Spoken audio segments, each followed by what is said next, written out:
Hello. We are about to start part 2 of Echo by Pam Munoz Ryan. So, you know what to do. Let's close our eyes and take a deep breath in and exhale. And let's begin. Section 2.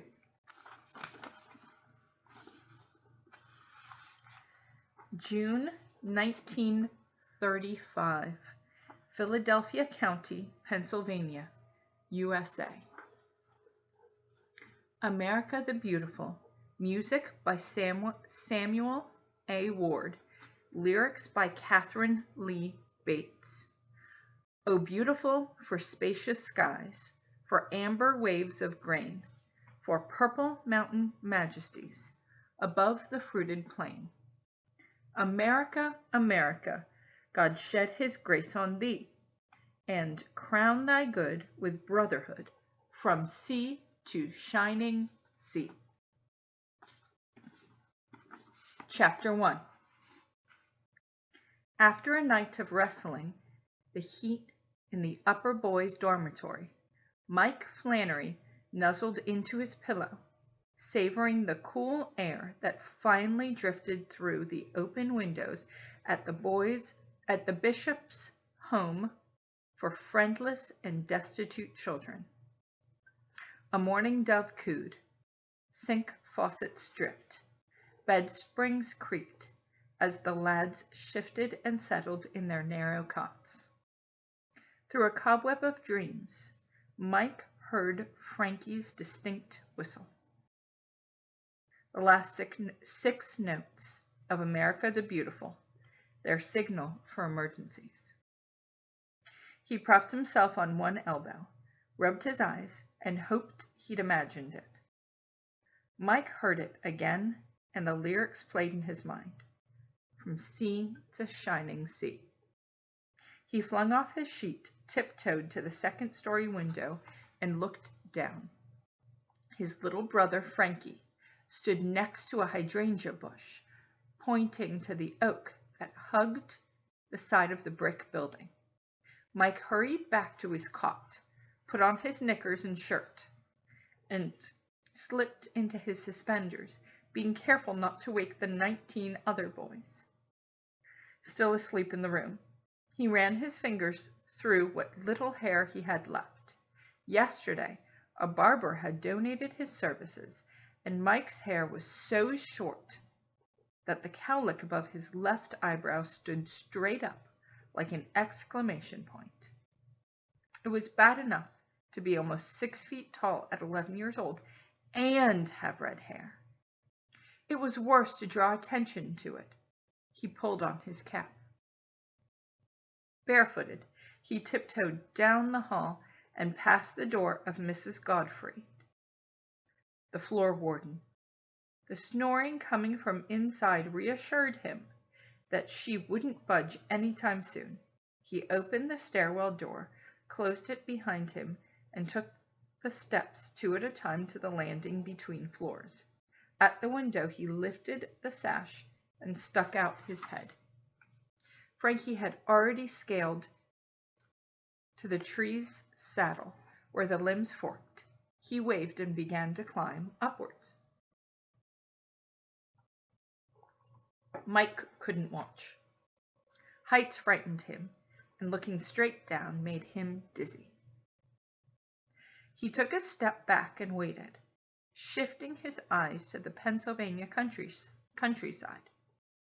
Bishop's was only a few hours from Pennsylvania by automobile, but it might as well have been in the middle of nowhere. It was only a few hours from Philadelphia by automobile, but it might as well have been in the middle of nowhere for all the cornfields surrounding it. Frankie was across from him now, steadying himself with one hand on an overhead branch and walking tightrope fashion across a limb toward the window. The kid was fearless.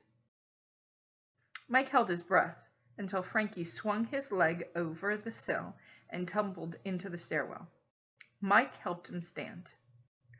"What are you doing up so early?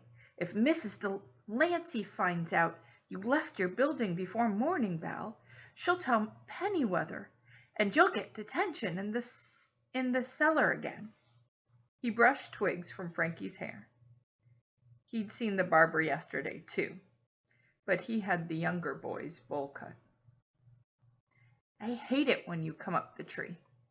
"It's emergency," whispered Frankie, his large eyes sincere and insistent. "And I had to climb up. The side doors are still locked, and if you let me in the front door, it'll make too much noise." "What happened?" asked Mike, herding him toward the stairs. Frankie sat on one step and Mike sat two below, so he wouldn't tower over the kid. There was no mistaking they were brothers. Frankie was a younger version of Mike by 4 years. His hair wasn't as red, though. It was a far more acceptable auburn. They were both fair, with freckles, but Frankie had fewer. Although they were tall for their ages, Mike leaned toward gangly, clumsy, and quiet. Frankie was wiry, athletic, and talkative. "Last night, Mrs. Delancey was trying to get us to settle in bed," said Frankie. "Me and some of the boys were acting out and playing hide and seek. She found me and jerked my arm and told me she can't wait to get rid of me. Said Pennyweather told her you and me are being called up on Friday. That's tomorrow. Some families are coming to get boys." Mike sucked in his breath. "We're getting fostered out?" "If they like us. What if Pennyweather tries to separate us again?" "I've told you before," said Mike. "We're not supposed to be separated. Remember? You and me, we stick together." Mike held up his fist. Frankie did the same, tapping Mike's. Yeah, you and me, we stick together." Mike helped him up. "You better go before Mrs. Delancey wakes up." "How are you going to get back into your building?" "My buddy James is waiting at a window for me." Mike lifted Frankie to the sill so he could climb down. He looked across the lowers building, which housed the boys who were 5 to 9 years old. It was a replica of the uppers, a mammoth brick fortress with intricate herringbone borders around each window. Some might consider them handsome buildings, but Mike couldn't say much nice about a place that he felt more like a kennel than a home. They had been at Bishop's a little over 5 months, which was nothing compared to how long most of the boys had been there. Weekdays, they were supposed to go to school, but since the 1st of May, schooling had gone by the wayside for working on neighboring farms. Mike would rather have been in class, and Frankie needed more teaching. He could barely read. Mike paced in the stairwell until he heard the whistle that meant Frankie was safely on the ground. He hurried to the window and watched him dash across the walkway and knock on a ground floor window. It opened, and James helped Frankie inside. Mike shook his head amazed. The kid already had more friends here than he could count. Mike couldn't claim one. That was fine by him. None of the uppers ever bothered him because of his size. But they didn't include him either. He couldn't blame them. He wasn't good at sports, kept to himself, and as much as he tried, he couldn't help his seriousness. He promised Granny he'd look out for Frankie and take care of him. That responsibility had become another layer of skin. Just when he thought he might shed a little, or breathe easy, or even laugh out loud, it tightened over him. In every situation, Mike wondered first what would go wrong, and second, how he would protect Frankie if it did. Mike quietly crept back into his dorm room. Mouse was sprawled across the space next to him. He was older and taller than Mike and didn't fit well on the cot. Mike carefully stepped around him and climbed onto his own thin mattress. In the gray light, he lay back and stared at the wrinkles of old paint on the ceiling. Maybe the people coming tomorrow would be the answer to getting out of this place. Maybe they even had a piano. Mike rubbed his forehead. Much as it pained him to imagine, he'd forgo the piano if they were decent folks and he and Frankie could stay together. Then again, what if he and Frankie were fostered out to someone mean to the bone? There's always so much that could go wrong.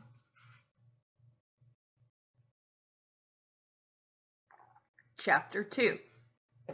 Pennyweather sent for them on Friday afternoon at 3 o'clock. Mike and Frankie waited in the visitation room connected to her office. The draperies had been pulled open wide so that the sunlight streamed in, making everything look bright and cheerful. Centered in the room was a long table with benches on either side. A bowl of shiny apples and a vase of flowers had been positioned just so. Pennyweather always liked to put on a good show. The office door was open, and Mike could hear her talking on the phone. Musical instruments? Yes, we have a piano. There are several boys here who could. Of course. I'd consider. Yes, you could hear it played. It's an upright. Very good quality. That would be fine. A week from today at 1 o'clock. And if you like what you hear, you can arrange to take. Yes, goodbye.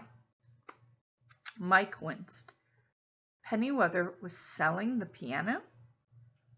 The broken-down upright in the dining room hall was out of tune from years of voice pounding on it. One of the pedals was broken. Even so, it was still playable. His first day at Bishop's, Mike had wolfed his food at every meal and then scooted over to play. Pennyweather quickly put an end to that, saying she didn't need more noise during meals, with the dishes rattling and all the boys yapping. Mike had found a way around it. After the boys were excused from dinner, Pennyweather left. He hung back to scrape food off the plates and stack them for the cooks and whoever was on dish duty. If he was fast about it, he had a half hour or more at the keyboard before he had to be back in the dorm. Sometimes Frankie stayed and played duets with him. At first, the boys in the kitchen threw bread scraps at them until they heard Mike's and Frankie's talent. Now they made requests. Even in the piano's sorry condition, Mike hated to see it go. Then again, if they were fostered out, it wouldn't make any difference. Pennyweather walked into the visitation room. Frankie ran to Mike and clung to his arm. She stood in front of them in her navy blue, high-necked dress, looking aged. Her gray hair had been pulled so tight into a top knot that her eyes squinted. Mike wondered if it hurt. "Stand straight and don't fidget," she said. "Mr. and Mrs. Rutledge will be in here shortly. They're the last appointment of the day. Don't speak unless you're spoken to, and try to look pleasant. They want 2 boys, which, as you know, doesn't happen very often." Mike's heart pounded. They wanted 2. He looked at Frankie, who smiled up at him. Mike wiped a smudge from Frankie's cheek. The kid's pants were torn, and he had no socks. Mike's shirt was stained and threadbare. The clothes Granny had sent with them, that she'd washed and pressed and carefully folded, had disappeared into the general laundry at Bishop's, which left everything the same dingy gray. "Do I look all right?" asked Frankie. "Mouse told me the more raggedy you look, the more likely you are to be fostered 'cause people feel sorry," whispered Mike. If that was the case, he and Frankie were on their way out of Bishop's. The door opened and the couple stepped into the room. The man wore coveralls and a blue work shirt. He held a wide-brimmed hat in his hand. Farmers. Mike wouldn't mind the labor as long as they were kind. The woman, her hands in white gloves and a pocketbook in the crook of her arm, fidgeted with the buttons on her calico shirtwaist. "Mr. and Mrs. Rutledge," said Pennyweather, smiling. "Welcome to the bishop's home for—" "Damn the boys," interrupted the man. "Yes, Michael and Franklin Flannery. I know I mentioned I needed two, but I stopped at the state home on the way here and got me a couple strapping boys can work a farm. Grown man, one paycheck, and all I got to offer is room and board. Hard times, you know. Still, Mother here has her heart set on a youngster for the house, so I agreed." The woman stepped forward. "Feeding the chickens and pulling weeds, fetch and carry." The man walked over to Frankie, squished his upper arm as if to check muscle. "He seems kind of puny." Frankie jerked away. "Oh, I assure you, Mr. Rutledge, he's stronger than he looks," said Pennyweather. "And if you would like another the same age as Franklin, you can have both the same arrangement we discussed on the phone earlier." "Now that's a deal. That okay with you, Mother?" The woman shrugged. "Sometimes two is easier than one, just like puppies." Mike's heart pounded. They were going to take two lowers and not him? He put an arm around Frankie. "We're brothers. We stay together." The man rubbed his chin and studied Mike. "You got special skills? Roofing, fencing, driving a tractor?" Mike stammered. I play the piano." "That doesn't do me no good. Nah, I already got me two plowboys. Just the younger boys will do." Pennyweather walked toward Mike and glared. "There is a good opportunity for Franklin." "No!" screamed Frankie, hugging Mike's leg. "There now," said the man. "We'll have none of that." He reached out and grabbed Frankie's arm. Mike shoved the man. "Leave my brother alone." Mr. Rutledge stumbled back. "Now, just a minute here. You keep your hands to yourself." Frankie lunged toward the man, grabbing his hand and pulled it to his mouth and bit. "Ah!" he yelled. Pennyweather reached for Frankie and missed. "Franklin!" He darted behind Mike. "He's bleeding!" cried the woman. Blood dots beaded up on the man's hand. He pulled a handkerchief from his pocket and bandaged it. Frankie scrambled into Mike's arms, wrapping his legs around him and burying his face in his neck. "It's no use, mister," said Mike, hugging Frankie to him. "First chance he'll run away. He's no good to you without me." "In my days, I never seen such a thing," said the man. He turned to Pennyweather. "What are you raising here? Animals? Come on, Mother." He held the door for his wife, gave the boys a disgusted look, and slammed the door behind him. Mike put Frankie down and looked at Pennyweather. Her face was anger-stricken. Her eyebrows nearly touched her hairline. She marched across the room, opened the door, and pointed to Frankie. "Wait outside." After slamming the door, she whipped around to confront Mike. He felt his face grow warm and knew it would be pink and splotchy in seconds. At the slightest feeling of embarrassment, blame, or anger, he lit up like a thermometer sensing a high fever. Granny had always said it was a consequence of being red-haired and fair-skinned. "Your brother has been called up twice since you've been here. The first time he spat on a woman's baby, and now this. There are places much worse than Bishop's for wild boys like him." Mike talked fast. "He didn't mean it. He only acts out because he wants to stay with me. He gets along with he gets along good with all the other boys. As long as we're together, he's just fine. Pennyweather crossed her arms. It's hard enough to get people to take one child, let alone two. Mike stood as tall as he could, his eyes pleading. You promised our grandmother.